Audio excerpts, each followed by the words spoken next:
Hello students, स्वागत है हमारे चैनल पर। तो स्टूडेंट्स, आपके लिए लेकर आए हैं हम वापस दीपकम प्रथम भाग षष्ठ कक्षाया संस्कृत पाठ्य पुस्तकम, यानी कि कक्षा 6 के लिए संस्कृत की पाठ्य पुस्तक जिसका नाम है दीपकम, जो राजस्थान बोर्ड में नई किताब आई है 6 के लिए, क्लास 6 के लिए, उसको लेकर आए हैं। इसमें से हमने पहला चैप्टर पूरा करके अपने चैनल पर डाल दिया था और द्वितीय पाठ है ऐसा का एतत् किम, जो आप देख पा रहे हैं। इसका हमने पूरा हिंदी अनुवाद लिख करके अपने चैनल पर इसका हिंदी अनुवाद सहित पूरा समझा करके आपको और डाल दिया है। आपने नहीं देखा है तो हमारे चैनल पर इसका फर्स्ट भाग, जो फर्स्ट पार्ट है, उसको आप देख सकते हैं। आज हम इस वीडियो में करने वाले हैं इस पाठ के प्रश्नोत्तर शुरू होते हैं। यहाँ से आपके पेज नंबर दे रखा है आपका ये 39, यानी कि 39 पेज नंबर से यहाँ प्रश्न और उत्तर स्टार्ट हो रहे हैं। सबसे पहले यहाँ दिया हुआ है वयम शब्दार्था नाम जानी, कि हम शब्द के अर्थों को जाने। तो यहाँ पर दे रखा है लता। लता मीन्स होता है वल्ली, हिंदी में कहते हैं बेल और इंग्लिश में कहते हैं क्रीपर। दूसरा है फलम। फल का मतलब अर्थ होता है फलम, हिंदी में कहते हैं फल और इंग्लिश में कहते हैं फ्रूट। आपकी भाषा में आप जो कहते हैं यहाँ लिख सकते हो, ठीक है। पुस्तकम यानी ग्रंथ, हिंदी में कहते हैं पुस्तक या किताब और इंग्लिश में कहते हैं बुक। अजा, अजा यानी छागी, इसका अर्थ है छागी और हिंदी में कहते हैं बकरी और इंग्लिश में कहते हैं गोट, GOAT, गोट मीन्स बकरी। अगला है सोपानम। सोपानम यानी आरोहणम। आरोहणम यानी ऊपर चढ़ने का जो होता है ना, तो इसको हिंदी में कहते हैं सीढ़ी और इंग्लिश में कहते हैं स्टेयर्स। फिर है संगणकम। संगणकम, इसका अर्थ है संगणकम यंत्रम और हिंदी में इसको कहते हैं संगणकम और इंग्लिश में कहते हैं कंप्यूटर। आजकल हम कंप्यूटर ही हिंदी में बोलते हैं, लेकिन कंप्यूटर इंग्लिश का शब्द है, ठीक है। फिर है दूरदर्शनम। इसका अर्थ है दूरदर्शनम, हिंदी में कहते हैं दूरदर्शन और टीवी भी कहते हैं हम अपनी भाषा में, और इंग्लिश में इसको कहते हैं टेलीविज़न, ठीक है। अब हम देखेंगे वयम अभ्यासम कुर्मे, ठीक है। तो यहाँ हमने कुछ शब्द लिखे हैं। चस्के यानी गिलास या प्याला, रचके यानी धोबी और तंत्रज्ञ यानी विशेषज्ञ या तकनीशियन, ठीक है। अब यहाँ पर देखिए पहला दे रखा है उदाहरणम दृष्टाव रिक्तस्थानी पूर्यंतु। उदाहरण के अनुसार रिक्त स्थानों को पूरा करिए। तो जैसे बालक है, बालकऊ, बालका। तो यहाँ पे चस्के का लिखना है चस्के, चस्कऊ, चस्का। फिर यहाँ पर दे रखा है देव, तो देव, देवऊ, देवा। सैनिक, सैनिकऊ, सैनिका। रचके, रचकऊ, रचका। तंत्रज्ञ, तंत्रज्ञो, तंत्रज्ञा, ठीक है ना। तो इसी के अनुसार हमको इनको लिखना है। तो ये आप देख सकते हैं और लिख सकते हैं। फिर है क्वेश्चन नंबर 2, यानी कि प्रश्न नंबर 2, उदाहरणानुसारम पट्टिकाते पदानि चित्वा रिक्तस्थानेषु संयोजयन्तु, यानी कि जो पट्टिका में ये दे रखे हैं इनमें से चुनकर उदाहरण के अनुसार हमको रिक्त स्थान भरने हैं। तो देखिए यहाँ दे रखा है स सुके, तो हमने स के साथ में कौन कौन से हैं? स स्यूत, स वृक्ष, स कुक्कुर, ठीक है। और सा के साथ में कौन सा आएगा? अजा, सा अजा, सा महिषी, सा पार्वती। सा स्त्रीलिंग के लिए आता है और तत् नपुंसकलिंग, यानी कि तत्फलम और तत्पुष्पम, ये इसके साथ में आ जाएगा, और तत्पुस्तकम, ठीक है।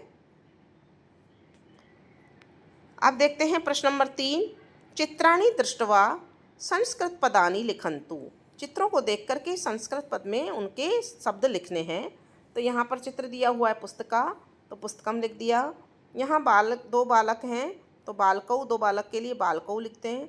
यहाँ एक सैनिक है, तो यहाँ सैनिक लिख देंगे, ठीक है। सैनिक का मतलब एक सैनिक।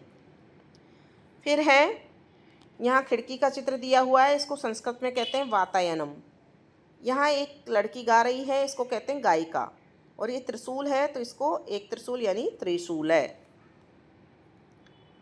प्रश्न नंबर 4 है उदाहरणानुसार पट्टिकाते पदानि चित्वा रिक्तस्थानेषु लिखन्तु, यानी कि इस पट्टिका में जो दिए हुए हैं इनमें से चुन करके आपको रिक्त स्थानों में भरने हैं। तो देखिए क्या क्या दे रखा है, एक वचन और बहुवचन। यथा पुष्पम एक वचन है, बालका बहुवचन है, तो यहाँ लिख दिया। अब इसमें से हमको चुनना है एक वचन कौन कौन से हैं। एक वचन है फलम, रचके, गायिका, स और लेखनी। और बहुवचन में कौन कौन से हैं, बालका दे रखा है पहले से ही, वृक्षा, शिक्षिका, अजा, मापिका और फलानी। ठीक है। इसके बाद में है प्रश्न नंबर 5। पट्टिकायां कानिचन पदानि सन्ति तानि पदानि उचिते घटे पूरयन्तु। यानी पट्टिका में से जो शब्द दे रखे हैं इनको चुनकर यहाँ पर जो घट दे रखे हैं, घड़े दे रखे हैं, इनके ऊपर लिखना है अपने को। जैसे एश है, यहाँ ऐसा और यहाँ एतत, यानी कि पुल्लिंग, स्त्रीलिंग और नपुंसकलिंग। तो यहाँ पर देखिए छांट करके हमने ऐसे के साथ ऐसे के जैसे लिखे हैं सैनिक है, कुक्कुर है, चस्क है, वृक्ष है और सुक है। और ऐसा में लिखे हैं गायिका, महिषी, वृद्धा, अजा और अंकनी। और एतत् में लिखे हैं जलम, द्वारम, फलम, वातायनम, पुस्तकम। ठीक है। अब है प्रश्न नंबर 6। उदाहरणानुसारम पट्टिकात उपयुक्त पदम चित्वा रिक्तस्थानी पूरयन्तु। तो यहाँ भी एक पट्टिका दे रखी है जिसमें शब्द दे रखे हैं, इसमें से चुन करके आपको रिक्त स्थानों में उचित शब्द भरना है। तो यहाँ पर देखिए यथा यानी कि उदाहरण दे रखा है साका, तो वह कौन है, सा पाठशाला, वह पाठशाला है। इस तरह से हमको स विद्यालय, तौ को, तौ युवको, ते के, ते छात्रा, इनमें से छांट करके छात्रा यहाँ। ठीक है। सा का, सा माला, ते के, ते लेखन्यो, ता का, ता माला, तत्किम, तत्मुखम, ते के, ते कमले, तानी कानी, तानी भवनानी। ठीक है। तो इस तरह से हमने ये सारे इसमें से छांट करके सही शब्द यहाँ पर भर दिए हैं। प्रश्न नंबर 7 देखिए, निम्नलिखितानि वाक्यानि अधिकृत्य उदाहरणानुसारं प्रश्न निर्माणं कुर्वन्तु।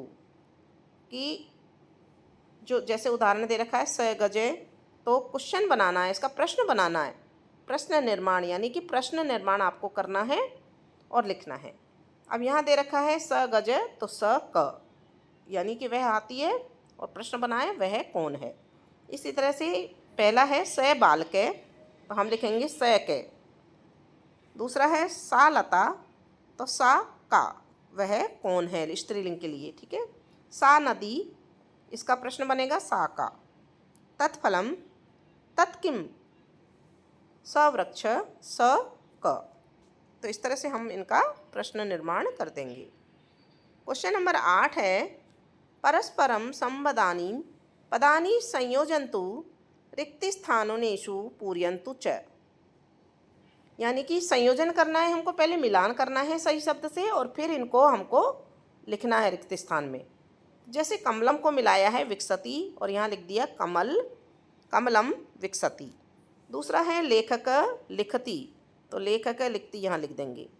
फलम पतति, फल गिरते हैं, फलम पतति यहाँ लिख देंगे। नर्तक है नृत्यति, तो नर्तक नृत्य करता है, नर्तक नृत्यति यहाँ लिख देंगे। चालक है चालयति, तो इसको हम चालक है चालयति इसके सामने लिख देंगे। गायिका गायिका गायती, गायिका गायती यहाँ हमको मिलान करने के बाद लिखना है। ठीक है। प्रश्न नंबर 9 है, कोष्टकेभ्यः उचितानि पदानि चित्वा वाक्यानि रचयन्तु। यानी कोष्टक में जो कुछ शब्द दिए हुए हैं, बालका, बालिका, सुनके, इनसे उचितानि पदानि चित्वा वाक्यानि रचयन्तु, वाक्य बनाने, वाक्यों की रचना करनी है। ठीक है। तो यहाँ देखिए क/का धावती, तो यहाँ बालका, बालिका, सुनके दे रखा है। सुनके धावती, बालिका धावती, सा धावती। क या का पढ़ती, तो क्या क्या आएगा, सुरेश के संग आएगा। सुरेश पढ़ती, जानकी पढ़ती, नलिनी पढ़ती। फिर किम पतती, तो फलम पतती, जलम पतती, कुसुमम पतती। ठीक है। फिर का और क में से क्या आएगा, शिक्षिका गच्छति, गच्छति, बालिका गच्छति, तंत्रज्ञ गच्छति। फिर का क किम अस्ति, यहाँ से आ जाएगा माता अस्ति, पिता अस्ति और वाहनम अस्ति। ठीक है, तो इस तरह से हम इनको लिख देंगे। अब है योग्यता विस्तरय। अकारांत शब्द, ये आपकी योग्यता बढ़ाने के लिए कुछ शब्द दिए हुए हैं। सबसे पहले अकारांत शब्द दिए हुए हैं। यस्य शब्दस्य अन्ते अवर्ण अस्ति स अकारांत शब्द भवति। जिनके शब्दों के अंत में अ आता है, जैसे हम हिंदी में संधि पढ़ते हैं या उपसर्ग और उपसर्ग आदि पढ़ते हैं ना, इसी तरह से इसमें तो उनको अकारांत शब्द कहते हैं। एतादृश शब्द पुल्लिंगे अथवा नपुंसकलिंगे भवति। ऐसे शब्द पुल्लिंग होते हैं या फिर नपुंसकलिंग होते हैं।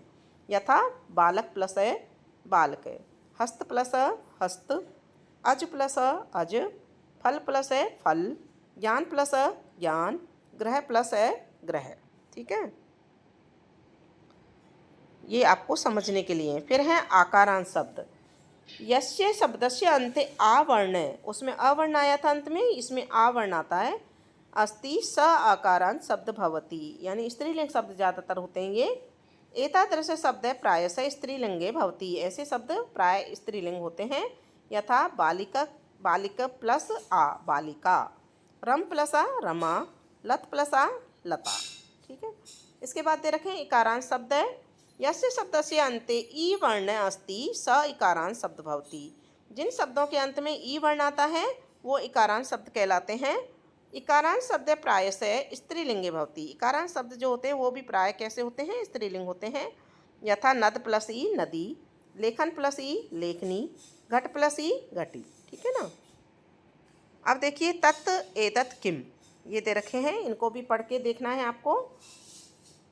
दकारांत पुल्लिंगस्य तद शब्दस्य प्रथमेक वचन रूपम स इति। जो दकारांत पुल्लिंग होता है उसमें क्या होता है, स। दकारांत पुल्लिंगस्य एतत् शब्दस्य प्रथमेक वचन रूपम एष। दकारांत स्त्रीलिंगस्य दत् शब्दस्य तद शब्दस्य प्रथमेक वचन रूपम सा इति।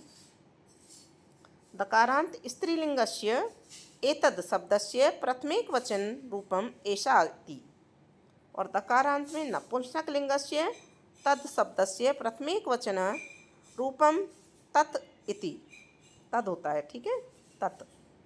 दकारांत नपुंसकलिंगस्य एतत् शब्दस्य प्रथमेक वचनम रूपम, प्रथम वचन का रूप जो होता है ना, एतत् इति। ठीक है, फिर है मकारांत पुल्लिंगस्य। मकारांत पुल्लिंगस्य में क्या होता है, किम शब्दस्य प्रथमेक वचनम रूपम, प्रथम वचन के रूप में क इति। मकारांत स्त्रीलिंगस्य किम शब्दस्य प्रथमेक रूपम का, स्त्रीलिंग में का होता है। ठीक है, फिर मकारांत नपुंसकलिंगस्य में किम शब्दस्य प्रथमेक वचनम रूपम किम इति, इसमें किम होता है, यानी कि पुल्लिंग में क और स्त्रीलिंग में का और नपुंसकलिंग में किम। ठीक है, इसके बाद आपके दे रखा है परियोजना कार्याम। गृहजनान मित्राणाम वा साह्येन पंचदश, यानी कि 15 गृह वस्तु नामानि लिंग विभागेन लिखन्तु। 15 चीज़ों के नाम जो आपके घर में पाई जाती हैं, ऐसी चीज़ों के 15 चीज़ों के नाम लिखने हैं और उनके लिंग को अलग अलग करके यानी विभाजित करके लिखना है। ठीक है, फिर दे रखा है इसमें अधः केचन व्यवहारिका शब्दा सन्ति तेषाम् अर्थः शिक्षकस्य साहाय्येन अन्विष्य लिखन्तु। यानी कि जो व्यवहार में आने वाले शब्द हैं वो दे रखे हैं, तो इनके अर्थ अपने शिक्षक की सहायता से मालूम करके आपको लिखने हैं। ठीक है, तो यहाँ देखिए अकारांत पुल्लिंगम, आकारांत स्त्रीलिंगम, इकारांत स्त्रीलिंगम और अकारांत नपुंसकलिंगम। आसंदय बालिका, अकारांत पुल्लिंग में देख लेते हैं हम पहले सारे। आसंदय, सुधाखंडय, स्यूतय, विद्यालय, वृक्ष, कटय और तालय। ठीक है, उसके बाद दर्पणय, दीपय, घटय, दंडदीपय, गजय, नागदंतय, रचकय, धीवा, युवकय, प्रश्नय, शुनकय, आचार्य, खग, सागरय आदि ये दे रखे हैं। और फिर देखिए इसमें अकारांत स्त्रीलिंगम बालिका, महिला, साटिका, पेटिका, पादुका, उत्पीठिका। उसके बाद दे रखा है रोटिका, स्थालिका, कुंचिका, सूचिका, तुलिका, मंजुषा, छुरिका, गृहगोदिका, धूमनलिका, दिन दर्शिका, खट्वा, शाखा, शिक्षिका, गुलिका और पिपीलिका। ये स्त्रीलिंग शब्दों में लास्ट में आ की मात्रा आती है, यानी आ शब्द का संयोग होता है। इकारांत एक स्त्रीलिंग में ई शब्द का जुड़ता है इकारांत में, तो यहाँ देख लीजिए लेखनी, अंकनी, दूरवाणी, कूपी, द्रोणी, नदी, घटी, नर्तकी, वेणी, कर्तरी, गृहिणी, मर्जनी, सम्मार्जनी, सखी और आकाशवाणी, वर्णलेखनी, जननी, नारी, नगरी, पुनः पूर्णी, कुमारी। अब दे रखे हैं लास्ट में अकारांत नपुंसकलिंगम, फलम, उपनेत्रम, युत्कम, मंदिरम, भवनम, वातायनम, व्यंजनम, भोजनम, कदलीफलयम, पाथे पात्रम, द्वारम, वलयम, उद्यानम, सूच्योधम, उपांशुकम, पादांशुकम, दिनम, उत्तरम, उष्णीशम, वस्त्रम और नगरम। तो ये शब्द थे जिनके अर्थ आपको अपने अध्यापक के साथ में चर्चा करनी है या उनके अर्थ पूछने हैं और आपको लिखने भी है, ठीक है। और इसी के साथ में अपना ये सेकंड चैप्टर कंप्लीट हो जाता है। हमने इसको 2 पार्ट में कंप्लीट किया है। पहले भाग में पूरे पाठ के अर्थ हमने बताए हैं लिख करके, और दूसरे पार्ट में हमने सारे प्रश्नोत्तर हल करवाए हैं। तो मिलते हैं अगले वीडियो में अगले पार्ट के साथ में। तब तक आप हमारे चैनल को सब्सक्राइब कीजिए, वीडियो को लाइक कीजिए और कमेंट बॉक्स में लिखकर ज़रूर बताइए कि आपको समझ में आ रहा है या नहीं, या फिर आपके कौन सा पार्ट चल रहा है।